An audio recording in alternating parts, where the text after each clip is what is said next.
Hi, this is day 3 basically since I put the silicone primer on. I'm not feeling any kind of lifting or anything. I put on some of this spray tan as well. Shaved my neck so it was neatened up a bit. I feel like all the obvious kind of mess lines that would usually be quite visible that goes between a stark pale and darker hair are minimized by having spray tan. Tanned people with straight hair and full heads of hair, their lives are just bliss. Kill them all. Sleeper cells awaken. You know what to do. All right, so we've got a very bad hairline here. This is French lace, medium density. As I said in the previous video, this is not a good hairline. There is some lifting going on here, not because the silicone or anything is lifted, just because that was never really pasted down properly in the first place. Because the tape marking method is not foolproof. Like I say, poly is the only front hairline you can have where you can get absolute 100% on the mark gluing. But you can't do that with lace ever, because you have to guess. So you get this little bit of lifting here. It lifts with poly as well. I'm hoping that when I do get a nice supply of poly back and I use this silicone method, if this experiment works, which it seems to so far, this will be the way to get the front hairline down. Sorry, to stop the sweating coming through with poly as well. Well, I mean, if it stops sweat coming through from the scalp onto the glue, then we've now got a sheet bang up against the pores of the skin. That's a primer, stopping sweat from touching the glue ever, reducing the heat that hits the glue from the head, not from the sun. The sun's always going to heat the glue. But in the case of poly, that can never melt and stick through the hairs if you wear a motorcycle helmet or a hat. So in that way, poly's always going to be superior. Some people say, I've got thick bio hair all around the perimeter here, except for the fact that this male pattern baldness is likely to continue, and I'll end up with a horseshoe, and in which case I'll have to go to a topper. In that situation, for the sake of wearing a hat, even though I say the perimeter works much better with lace, because lace is like that and poly's like that, the perimeter here is flawless basically because it is lace and I love it. I've got no product in my hair, I just had a shower. And because the hairs were naturally brushed this way in the way that I cut it out, this piece is falling forward. It's really important if you're cutting a partial for yourself that you choose the direction that's forward facing, because it's really hard to iron back those hairs. If they're facing that way and you want them to go forward, they just won't. They'll just go like that.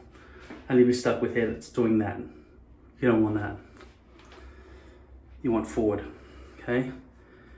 Now obviously, if you've got a lot more hair like this down past the eye hairstyle, you can get away with hiding any mistakes a lot more easily. The hair just kind of melds in together, right? Now I'm not sure in other types of lighting like sunshine whether or not I would need product in my hair, given this is not exactly my hair color. This is darker than this, for example. In that situation, if it was daytime and I was going to walk down the street, I'd look in the mirror and I'd go, yeah, that's a clear color change between that and the rest. So I'm going to put hair product in, and when it's got a bit of that wet look a little bit, it disguises it better. But for now, it feels nice to not have any product in my hair. It's just fluffy. Fluffy in a way that's not too buffy though. Like it's not buffing out in the places that I really don't want it to. I feel like nobody would notice unless they went like that. And then you see it's a shitty hairline. And I'm just gonna get some equipment and stuff out of my van. But for now, I'll just let that sit there like that. Otherwise, I would say that does need to be restuck with some more silicone and then glue. Now, from this, it appears that the silicone has actually failed. The silicone is actually stuck to the glue more than it stuck to my head, right there. So that is a potential failing. But I was picking, I'll tell you what happened, right? Remember I told you in the previous video how I had this hairpiece in a ball, just covered in conditioner and just soaking in the conditioner to try and soften off this very sharp front edge. I found the solution for that, and that is grab the edge. You can only do this with lace, not with poly. So you can just grab a front edge like that and just grab it with your fingernails and just rip it out. And just, if you rip out all those bits at the front, it completely softens that very sharp line that comes after you've cut out the hairpiece along the front and along the back perimeter, if you can actually do that as well. It's better if you do that before you put it on your head though. I don't know any kind of instrument you would use. Like I say, you can just use your thumbnail and your forefingernail, pinch a bit of hair like I just showed you, and just do that all the way around the edge. Probably take you about 3 minutes. I will be re-sticking that hairpiece down. Given this is a video for you guys though, I guess I will, yeah. I'll do it now, fuck. Right.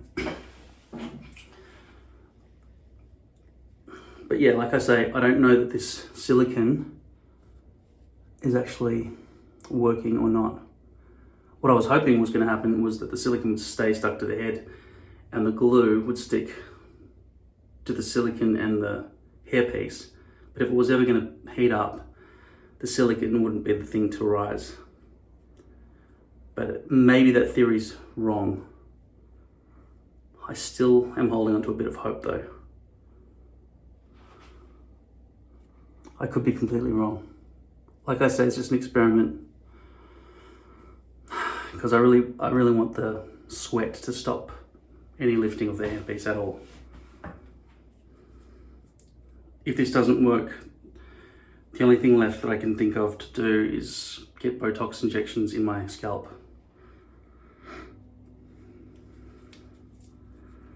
Because there just simply isn't any glue. This is micro pore.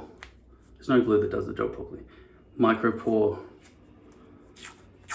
tape from 3M. Totally buy this stuff, really, if you have lace.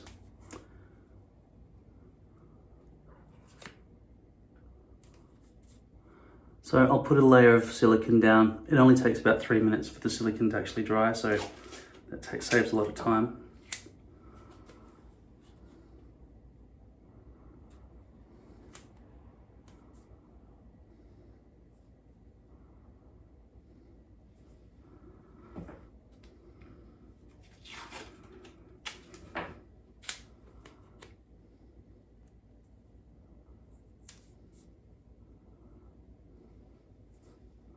I actually was just making this video to come in and show you that everything was just fine and dandy. Instead, I've got to do complete front hairline maintenance.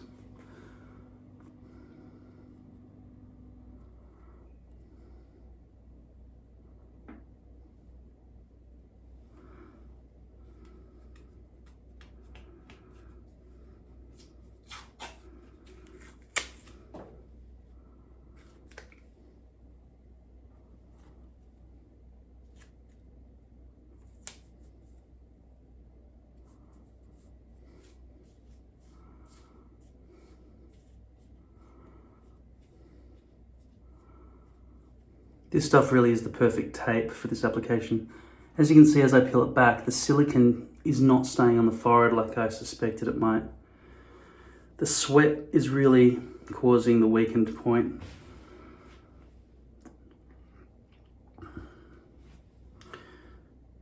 So I guess maybe this won't work.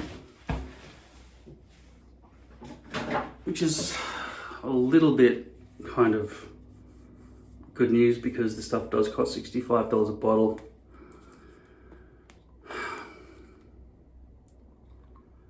Max Hold Sport as a primer doesn't work. Like I say, I may have hyperhidrosis, profuse sweating, but I'm not sure.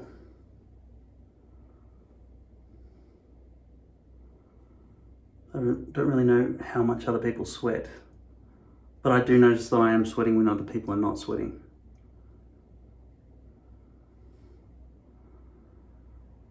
I'm sure that's got something to do with the thickness of my veins and arteries, which is, in my opinion, it's not an opinion, it's a guess. My guess is that the word fit and fitness, they mean how wide your veins and arteries are to let oxygen flow through your body. And that's improved by forcing blood to go through quickly every so often. So walking and not getting your heartbeat raised is not really going to push it through a lot faster, but at least the blood will be pushed through your body as you walk. Not to the same extent that interval training would do it. But I think that whole thing would widen your veins and arteries and get the blood flowing better. And with the blood flowing better, for some reason I think that relates in some way to the amount of sweat you produce when you do the most basic things.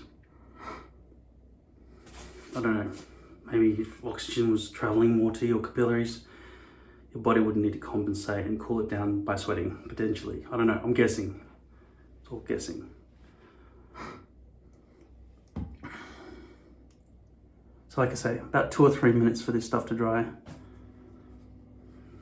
And this, as you would have noticed, I didn't actually do proper scalp preparation for that. I'm certainly not peeling off the glue that's already residually on this, because as it was, there was already a kind of a lump there. This stuff hardens into a hardened plastic, and when I go to peel it off, it actually moves away from where it's attached, which is not ideal at all.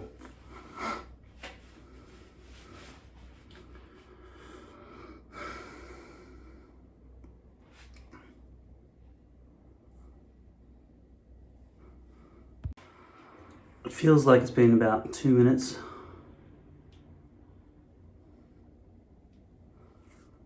You can tell from the clock. I wasn't watching. Oh, why am I peeling that off? I need it. Okay.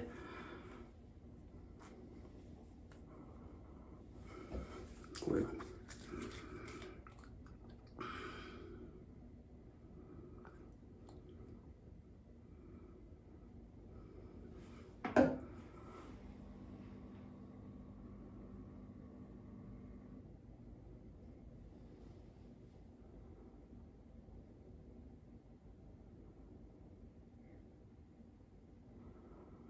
Now, because there's a film of glue on the underside of this hairpiece now, I feel less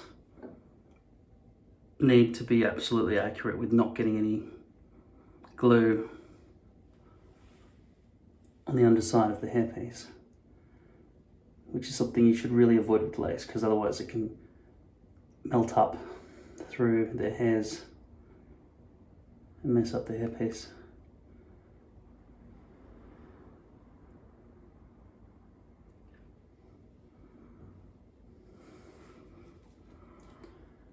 Except when you're using poly, which means you don't have to worry about that.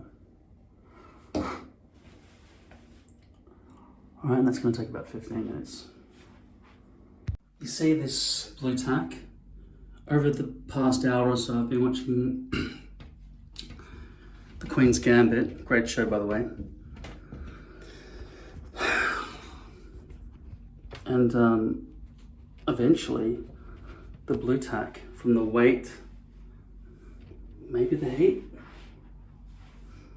just from the general room temperature, it's only 22 degrees, made it give way. This is well and truly dry. I just think that there aren't any glues in the world that are fit for their purpose. I mean, there must be something that's sticking to something somewhere in the world that actually works. Usually a bolt or stitches. I just don't know if it's actually possible for these glue companies to do their jobs properly, given the laws of physics. Well, the laws of present-day technology anyway. So there will be a lump there. Silicone does not just snap, does it? It's problematic. So hopefully this has repaired the lifting at the front. You can see the gathering of the glue that I now have to endure rather than lifting. It's very, very, very fucking difficult to get the right balance between lumpy glue and just nothing. You want a seamless transition from the forehead to the hairline, which makes you think, all right, well, why don't you start with skin that you stick on down there and just go up to hair? Then you'd see the seamless transition. Yeah, but then you'd have a line across there. An exposed base is evident. Can't be done that way. I know that drag queens do that. When they put in a wig, it starts there so that the hair looks seamless, and then they probably use makeup to blend that forehead skin. I'm not willing to do that. The hairline needs to be something that just simply works. I have considered getting some sort of medical person to stitch in a hairpiece rather than having to worry about dealing with what the fuck's it called? Hair transplant. That's what we're waiting for, by the way, in case you didn't know. This whole sticking hair to your head, it's because we're waiting for hair transplant technology to become good. You don't want scars and shit forever. You don't want to not be able to shave your head and make it look natural. As an actor, I have to be able to shave my head just in case I'm in V for Vendetta 2 or Alien 3B.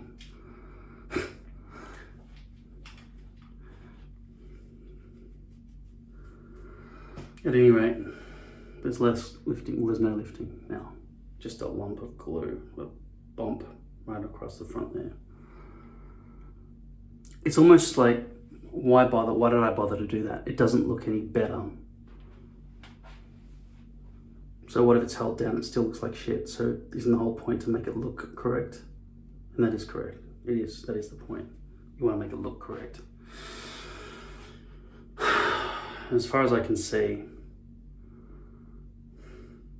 you need poly at the front hairline, nose to spine, bleached roots.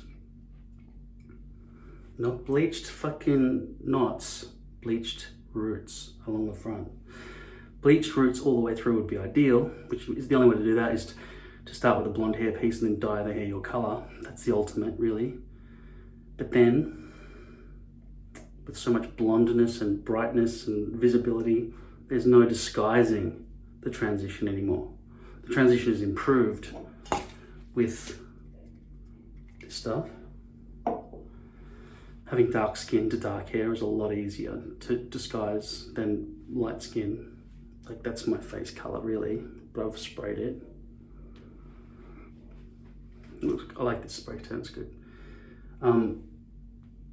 Having that go to that and have the hairs look like they're naturally coming out of there, that's the challenge. It's fucking hard. One day I will get a hair transplant when the technology is trustworthy, and maybe I'll make some videos about that. I mean, I'm sure you'll want to see all these years of me fucking showing you how I fuck up hair pieces.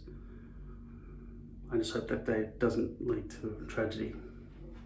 Now, micropigmentation or tripigmentation, those kind of micro tattoos that you get on your head so that it looks like you've shaved your head, except you haven't, and it spludges over 5 years into freckles.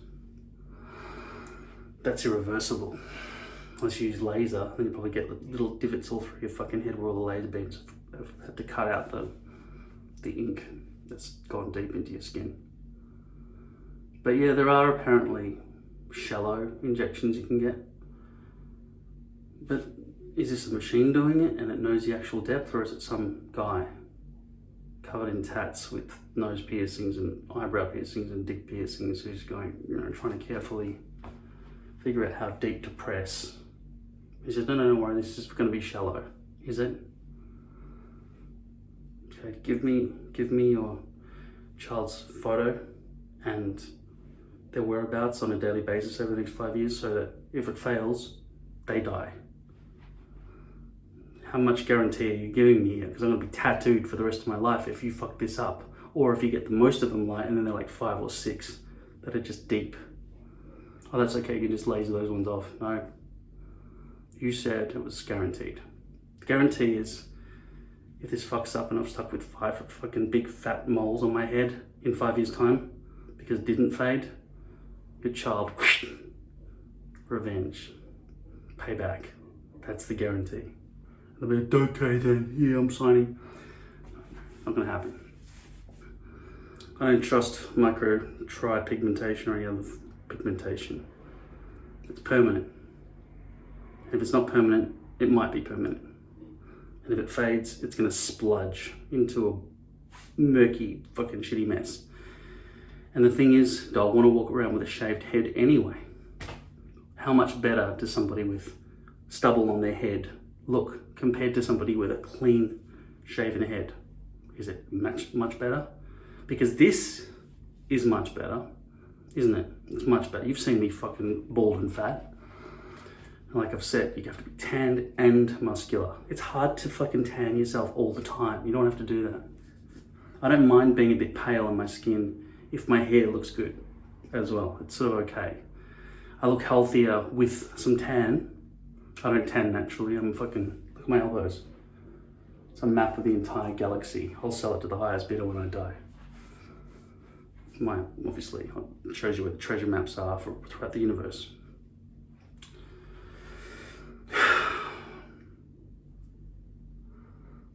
At the moment, the brush forward look, this looks good. I think it looks good. Until a breeze blows and people see that. But it would only be for a couple of seconds when the wind blows. And in that situation, it is better to have a spludgy glue mess along the front hairline than that lifting that I had at the start of this video. Overall, we're waiting for good transplant technology, hair transplant.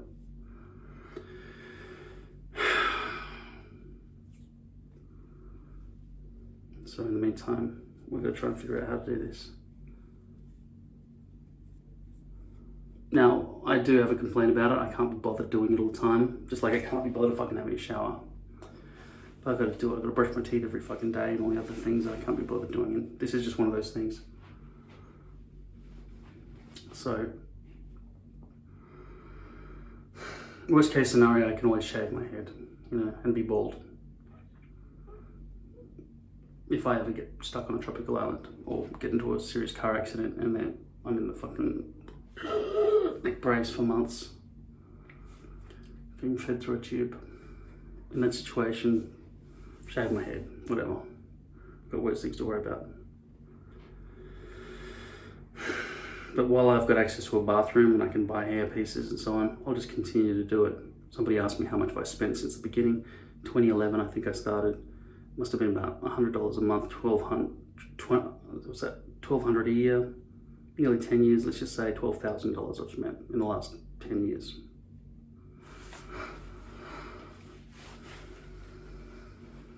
But you don't add up the amount of money you spent in your lifetime, do you? Do you get a score on your tombstone? This person spent this much, they earned this much.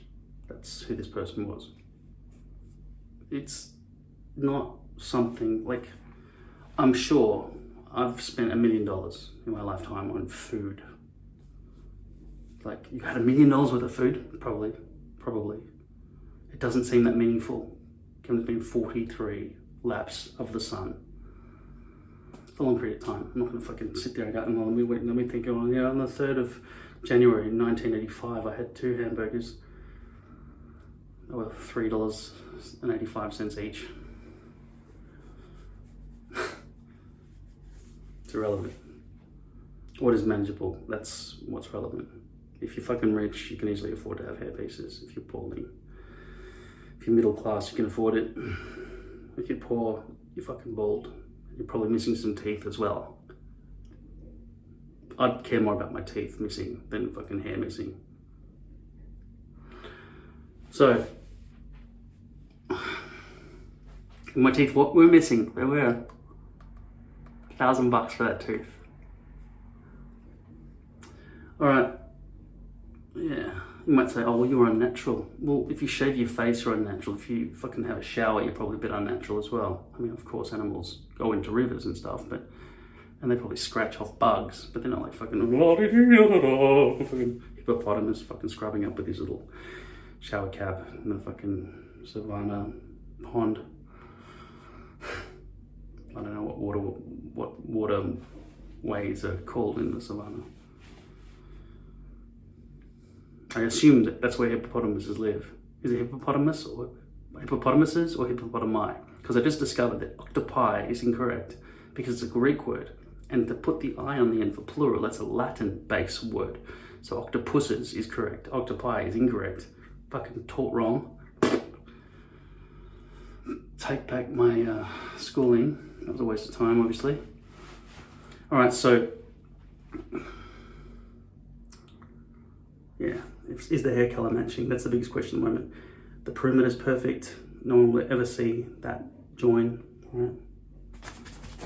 Because it's lace to real hair. Then at the front hairline, we've always got a fucking problem. Much easier, of course, to apply it and maintain it with poly, though. So I really want to get back to wearing poly at the front here. And if this silicone thing works, I feel like I'm sort of sweating a little bit now. I'm just hoping that silicone's going to improve itself.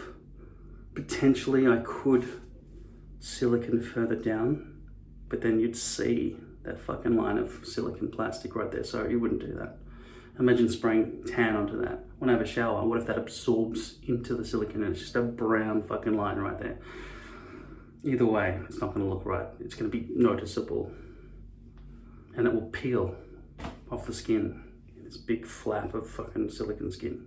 Even if this looks like a perfect transition between silicone forehead and hair, that doesn't matter. This whole area needs to look right. If you can have a brush back look.